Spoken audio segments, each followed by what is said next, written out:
पहिली गोष्ट का जो सचिन तेंडुलकरचा अंगरक्षक आहे त्यांनी सचिन तेंडुलकरला जीव वाचवण्यासाठी तो काम करतो. कोणी त्याच्यावर हल्ला करू नये. त्याला कुठल्याही प्रकारची इजा होऊ नये आणि यांच्या जाहिरातीमुळं सचिन तेंडुलकरच्या जाहिरातीमुळं जर अंगरक्षकालाच जर आत्महत्या करायची वेळ त्या ऑनलाईन गेमिंगमुळे होत असेल तर मला वाटते ही जबाबदारी सचिन तेंडुलकरनं स्वीकारली पाहिजे. ज्याला भारतरत्न म्हणून आपण स्वीकारलं, भारतरत्न म्हणून त्यांना गौरवलं, त्याचाच अंगरक्षक आत्महत्या करून यांच्या जाहिरातीमुळे होत असेल तर याचा निषेधही आम्ही करणार आहोत. सचिन तेंडुलकरने ते गेमिंगची जाहिरात सोडली पाहिजे.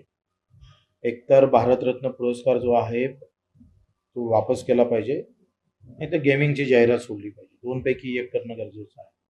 ते नाही केलं तर 6 जून जेव्हा छत्रपती शिवाजी महाराजांचा राज्याभिषेक च्या दिवशी किंवा त्याच्या दुसऱ्या